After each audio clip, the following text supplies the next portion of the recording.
Hello, हाय, नमस्ते सर्वांना. श्री स्वामी समर्थ. बघा मैत्रिणींनो, आज मी भोपळ्याच्या घाऱ्या बनवल्या आहेत. मऊ लुसलुशीत, वयोवृद्धही खूप छान खाता येतील. त्यांना दात नसलेलेही वयोवृद्ध जी वयस्कर असतात त्यांना खूप छान अशी भोपळ्याची घारी मऊ लुसलुशीत आपली होते आणि खाताही छान येते. तुम्ही बघू शकता. अशाच माझ्या नवनवीन व्हिडिओ पाहण्यासाठी चॅनलला लाईक, शेअर, सबस्क्राईब नक्की करा आणि कमेंटमध्येही सांगा तुम्हीही ह्या पद्धतीने भोपळ्याची घारी घरी बनवता का नाही ते बघू शकता. तुम्ही छान अशा नवनवीन रेसिपी पाहण्यासाठी चॅनलला लाईक, शेअर, सबस्क्राईब नक्की करा. बघा, आता हा भोपळा घेतलेला आहे मी. भोपळ्याच्या अशा फोडी करून घेतलेल्या आहेत. तुम्ही बघू शकता. अशा फोडी करून घेतल्यामुळे काय होतं, आपल्याला भोपळा किसताही छान पद्धतीने येतो. आता ह्याच्यावरची साल आहे ना, ती मी अशी काढून घेते जेणेकरून आपल्याला भोपळा व्यवस्थित किसताही येईल. म्हणजे सालीसकट किसला ना तर साल ती हातातून निसटून जाते. त्यामुळे बघा, आता किती आपल्याला फास्ट असा आपला भोपळाही किसून झालेला आहे. या पद्धतीने मी सर्व भोपळा किसून घेते. बघा, आता आपला भोपळाही पूर्ण असं किसून झालेला आहे. एक पातेलं पूर्ण भरलेलं आहे. म्हणजे जेणेकरून एक भोपळा आणि अर्धा भोपळा होता. त्याचबरोबर 1 किलो गुळही घेतलेला आहे. गुळही छान असा किसून घेतलेला आहे पूर्ण.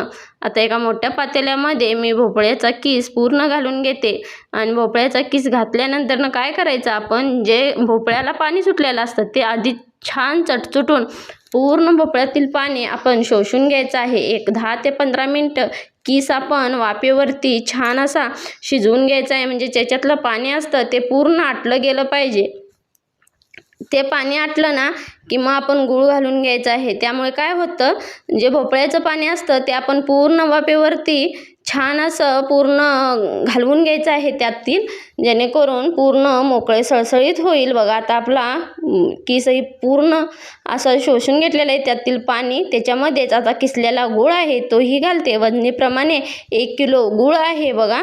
आणि तुम्हाला जर माप करायचं असेल, म्हणजे गुळाचं जर प्रमाण कळत नसेल तर 4 टोप आपला किस असेल तर एक मीडियम ह्याचा 2 टोप असतात ते गूळ घ्यायचं आहे. कारण की आपण ह्याच्यामध्ये पीठही मिक्स करतो आणि पीठ मिक्स केल्यानंतर त्याला आळणीपणाही येतो. त्यामुळे गुळाचं प्रमाण थोडंसं जास्त ठेवायचं आहे. जसं जसं आपला भोपळा शिजेल तसं तसा त्याचा रंगही चेंज होत जातो.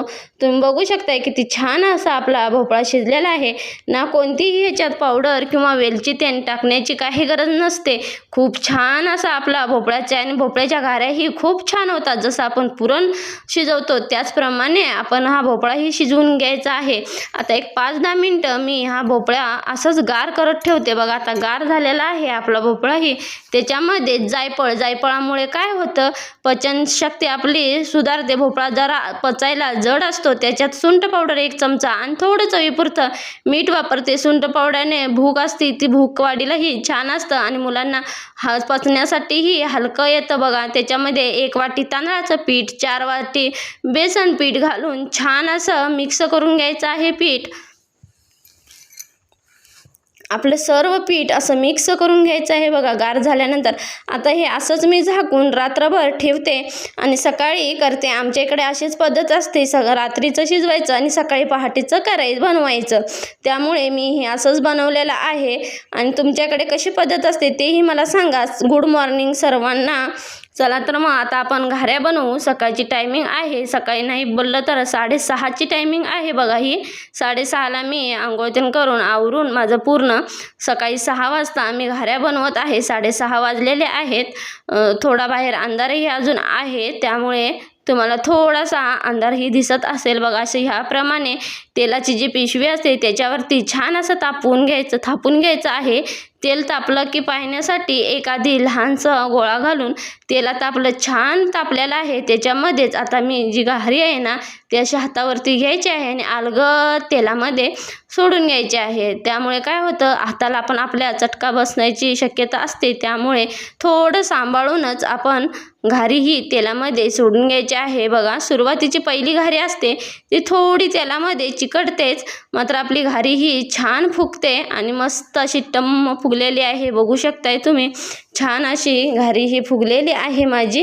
आणि ह्याचप्रमाणे मी सर्व घाऱ्या ही तळून घेते. व्हिडिओ आवडला असेल तर चॅनलला लाईक, शेअर, सबस्क्राईब नक्की करा आणि कमेंटमध्येही सांगा मला भोपळ्याची घारी तुम्ही ही घरी करताय की नाही, व केला असाल तर कमेंटमध्ये नक्की सांगा.